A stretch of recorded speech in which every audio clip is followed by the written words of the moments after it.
Olá, assombrados! Eu sou a Ana Paula e vou contar um relato para vocês de Maledite neste Maledite Day. E aí, tudo bem com vocês? Eu espero que esteja tudo bem. Já vou pedindo para você deixar o seu like se já conhece, curte os relatos. Se não, deixa o like lá no final se você curtir. E também não se esqueça que nós temos uma loja virtual, a lojaassombrada.com.br. Dá uma olhadinha lá, dá uma fuçadinha, tenho certeza que você vai gostar. Então vamos que vamos para o relato de hoje de Maledite, que é este daqui. Maledite versus Maledite, é duplamente Maledite. Vamos lá. Olá, Ana e assombrados, como vocês estão? Bom. O relato a seguir aconteceu com o meu cunhado e ele é que vai contar em primeira pessoa. Os nomes já foram trocados, tenha uma boa leitura. Muito obrigada. Então é o cunhado dela contando, é um moço. Tudo começou em meados de 2010, quando morávamos minha mãe e eu no interior de Minas Gerais. A casa era enorme e linda, porém por ser em uma fazenda era bem distante de tudo, e quando recebíamos visitas elas costumavam ficar um tempo a mais. Minha mãe é professora e na época ela dava aula para a segunda série. Fez amizade com algumas colegas de trabalho e logo começaram as visitas em casa. Mesmo sendo longe, constantemente duas amigas dela apareciam para jogar conversa fora, tomar um cafezinho. Em um desses dias, com visita, levei minha namorada em casa para apresentar para minha mãe. Já namorávamos há uns 3 meses, mas minha mãe sempre me tratou como um bebê, mesmo já tendo 19 anos na época. Apresentei-as e minha mãe não fez questão de esconder o descontentamento. A cada palavra da minha namorada, que chamaremos aqui de Lia, minha mãe revirava os olhos e fazia cara de nojo. Lia, com toda razão, ficou muito chateada e pediu para que eu a levasse para casa. Mas a minha mãe logo se pôs à frente e disse: "Não, senhora, eu não vou deixar meu filho sair daqui só para te levar em casa. Quando ele voltar, já pode ser noite, é um perigo. Se você quiser, eu te empresto a minha bicicleta e um dia desses você me devolve." Fiquei muito bravo. Que tipo de atitude é essa? Peguei a Lia pela mão e a levei para casa sim. Era bem mais seguro eu voltar à noite, já que estava de moto, do que deixar ela andar até em casa a pé ou de bicicleta. Na volta, de fato, já era noite, e eu não parava de pensar no porquê da minha mãe ter agido daquela forma. A Lia era a pessoa mais doce que eu conheci e acreditei de verdade que elas iam se dar bem.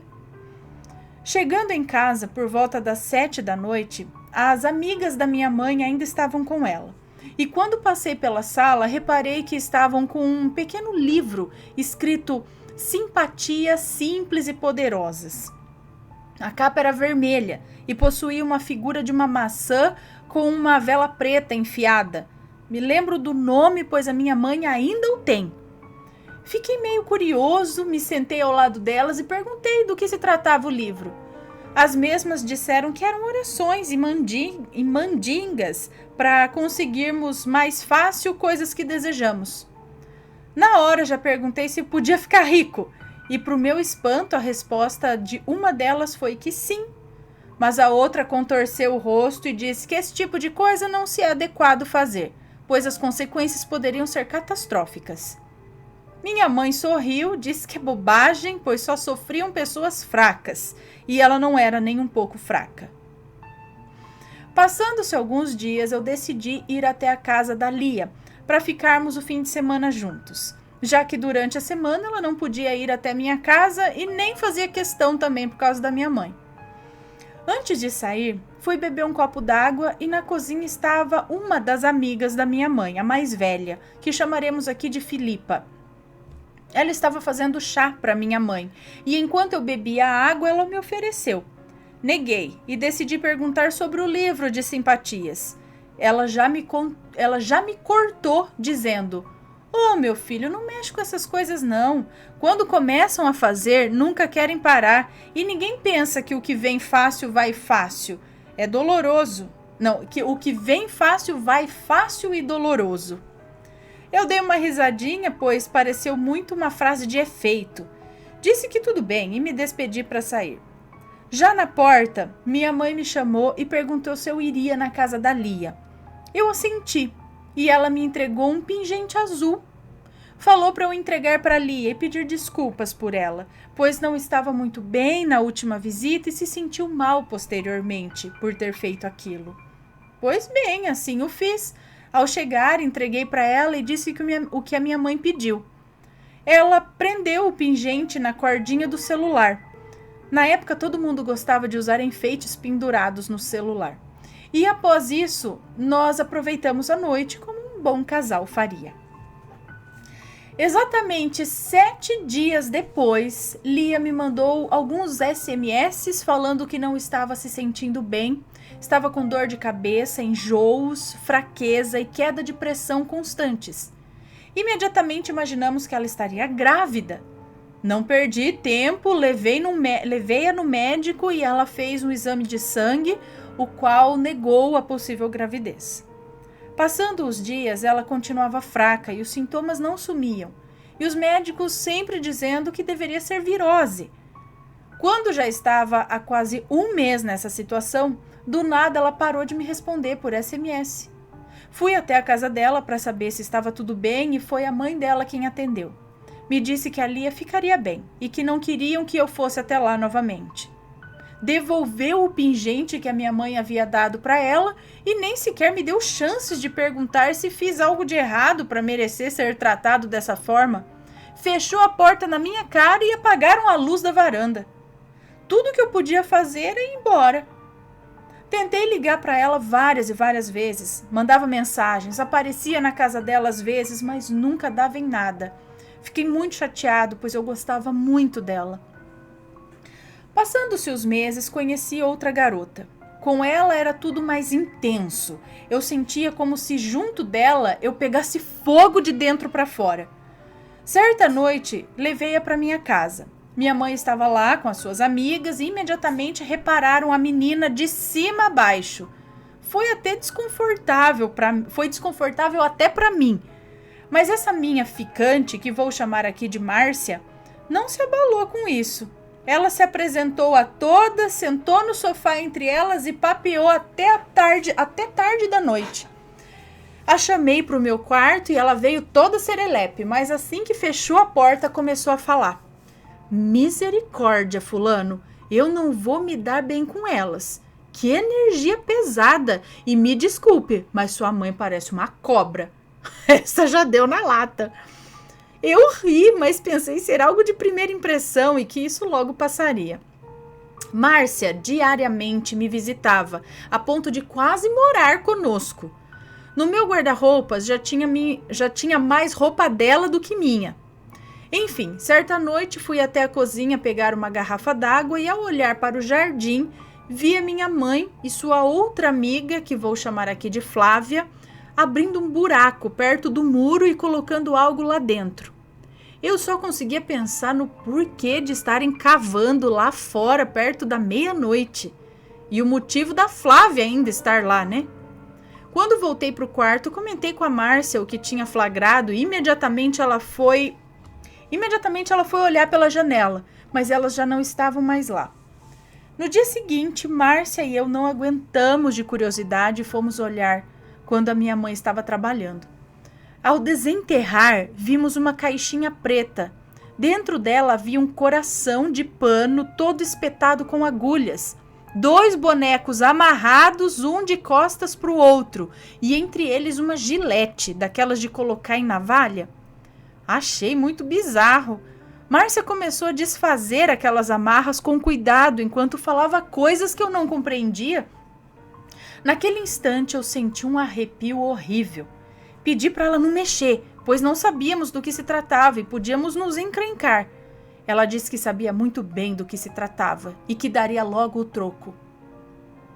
Eu voltei para dentro de casa enquanto ela mexia naquilo e eu só conseguia sentir arrepios e calafrios. Dentro de alguns minutos, a Márcia entrou em casa, foi no quarto da minha mãe e saiu às pressas. Perguntei onde ela iria e ela me disse que a minha mãe mandou mensagem pedindo para ela levar uma coisa de mulher e que era muito vergonhoso para falar para mim.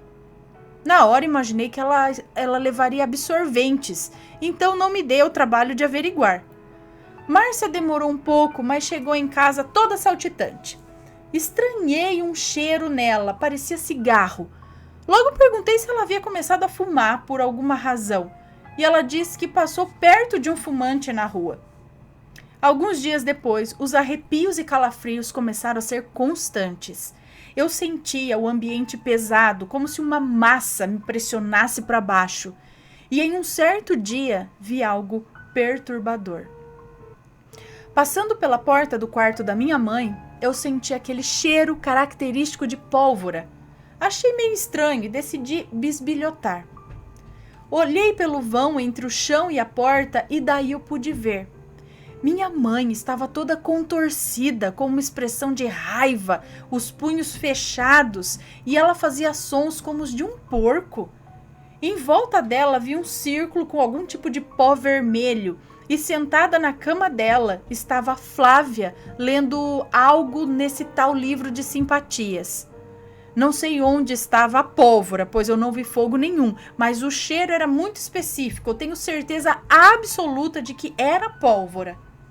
Bom, como uma pessoa normal, eu corri para fora de casa e entrando pelo portão, vi a Filipa. Corri até ela e contei tudo o que eu vi. Ela me disse para eu rezar, para não falar para minha mãe nem para Flávia que eu tinha visto. Em seguida, ela ofereceu para me benzer, pois a casa estava carregada e eu, segundo ela, tinha o corpo aberto. Pois bem, eu já não sabia de nada mesmo, fui com ela até a casa dela. Ela pegou um copo do quarto, é isso?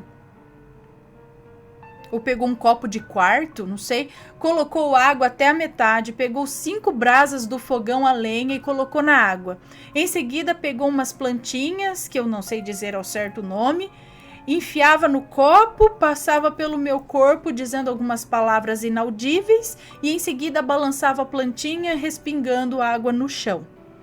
Não senti diferença nenhuma, não vou mentir. Mas nesse dia, quando cheguei em casa, passei pela minha mãe e sua amiga na sala e fui direto para o meu quarto. Já estava tarde.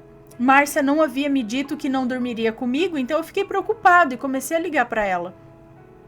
Já na 4ª vez, a mãe dela atendeu. Estava chorando muito. Perguntei o que aconteceu e ela me disse o seguinte: a Márcia estava tomando banho e do nada começou a gritar. Quando abri a porta do banheiro, ela estava encolhida num canto e chorando. Perguntei o que houve e ela disse ter sentido um sopro no ouvido e uma mão gelada em suas costas. Em seguida, ela parou de chorar e começou a xingar e gritar: ela me paga, ela me paga. Eu fiquei com medo, pensei ser algum tipo de surto psicótico e chamei uma ambulância. Ela foi sedada e agora está dormindo. Vai ficar em observação aqui no hospital. E assim que acordar, vamos fazer exames psicológicos. Ana, eu não sabia o que fazer. Aquilo tudo era muito bizarro.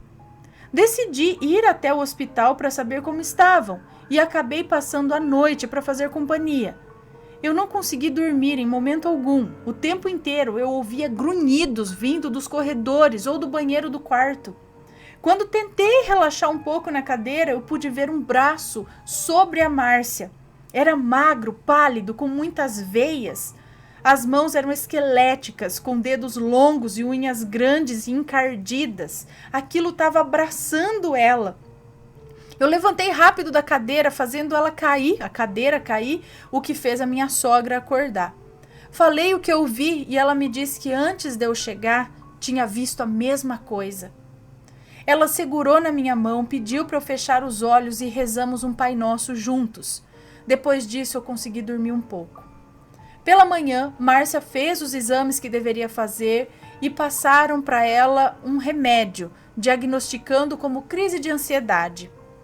Ela não queria por nada nem passar na minha casa. Sendo assim, passei uns dias na casa dela. Em um desses dias, eu vi a Márcia levantando de madrugada e acendendo uma vela vermelha na frente do espelho. Ela estava com um colar da minha mãe e embolou nas mãos, sussurrando alguma coisa. Colocou dentro de um chuchu. que estava partido ao meio, e costurou as duas partes, as unindo novamente e por fim pingando algumas gotas de vela sobre o chuchu. Em seguida ela saiu e voltou sem ele. Não sei onde pode ter colocado. Eu fingi que estava dormindo, mas no dia seguinte busquei saber o que ela estava fazendo. Eu já não me bastava minha mãe, agora ela também fazendo essas coisas? Eu não era obrigada a aguentar esse tipo de coisa. Pois bem, terminei o namoro e fui para casa. Chegando lá, acabado de chorar, né? Pois era o segundo fim de relacionamento em um ano. Minha mãe perguntou o que aconteceu e eu disse que eu terminei com a Márcia. Ela deu gargalhadas na minha frente. Eu não aguentei, eu tive que sair dali. Peguei umas mudas de roupa, fui para casa do meu pai, que a partir dali eu entendi por que pediu o divórcio. Contei para ele tudo, desde a Lia até a Márcia. E meu pai disse que era bom eu ter me afastado, pois estava no meio de um fogo cruzado. Eu não tinha entendido nada, mas ele me explicou que a minha mãe, há muito tempo, começou a frequentar uns centros não muito adequados. E mesmo fora de lá, ela procurava coisas para prejudicar pessoas por pura satisfação. Eu não acredito que ela, mexendo com tanta coisa ruim, dá aula para crianças.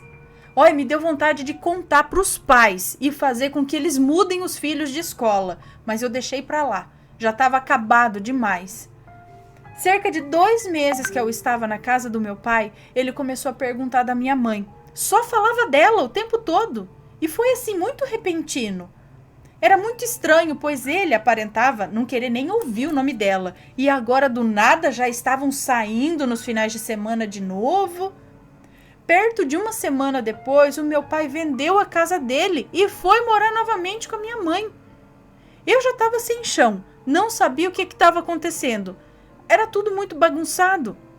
Eu comecei a ficar deprimido, não tinha mais ânimo para sair de casa. De tanto desânimo, eu cheguei a ficar dias sem tomar banho e nem me importava. Comecei a declinar pouco a pouco.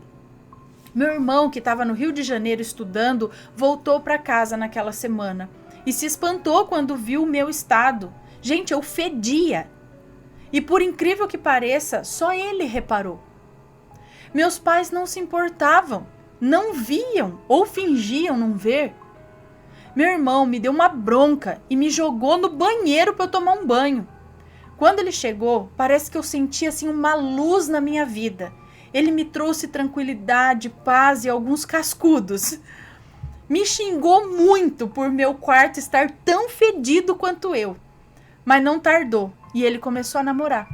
A namorada dele também trazia um ar muito positivo, mas assim como ocorreu comigo, minha mãe não queria que ele namorasse. Ele não percebia, mas constantemente eu reparava que a minha mãe pegava coisas da bolsa da namorada dele e levava para o quarto dela. Mas sempre que eu ia comentar com ele, eu sentia um peso terrível nas costas, eu sentia falta de ar e essas coisas. Como eu não conseguia falar, eu agia de forma desagradável para fazer com que a minha cunhada parasse de ir lá em casa. Mas ela persistia e ia do mesmo jeito. Não tardou e ela começou a sentir o peso da minha mãe. Eu ouvia ela contar para o meu irmão que via coisas, ouvia vozes, etc. Após um período, ela foi esperta e tirou meu irmão lá de casa. Eles se casaram, tiveram uma filha. Também passaram por uns maus bocados, os quais a minha cunhada contou no relato Minha Sogra Tentou Acabar Comigo. Depois que a minha cunhada começou a se proteger com orações, minha mãe surtou. Ela corria pela casa, às vezes batia a cabeça na parede, e toda noite eu ouvia aquele grunhido de porco vindo do quarto dela, além de continuar sentindo aquele cheiro forte de pólvora. O que me fez pensar e me trouxe a aconselhar vocês, tentar rebater o mal com o mal não dá certo. Uma simples oração surtiu mais efeito do que todo um ritual de magia. Atualmente moro com meu irmão e com a minha cunhada, e aqui eu posso ter paz. Ainda não consegui parar em nenhum relacionamento, dá tudo errado, mas eu sinto que ainda vai melhorar. Acompanho a minha cunhada nas orações. Nós vamos à igreja juntos e já me sinto descarregado. Acredito que tudo só vai melhorar daqui para frente. Um beijo, obrigado por ler, desejamos todo sucesso a vocês. Um beijo para você, muito obrigada. Sim, quando o negócio um ambiente tá ruim, tá te deixando para baixo, você tá sentindo que tá pesado, a melhor coisa é se afastar. Dá um jeito de se afastar. E sim, se proteger sempre, com oração e o que mais, assim, né, a sua fé te dizer. Mas, gente do céu, que mulher, hein? Que bicho tentado! Eu acho que isso é desequilíbrio mental. E aí junta com magia. Mas vamos ver o que vai acontecer daqui pra frente, né? Porque assim, a carga dela tá pesada. O que vai voltar, vai voltar. Bom, pessoal, esse foi o relato de hoje. Um grande beijo pra vocês. E a gente se vê no próximo relato. Fui! Tchau, tchau!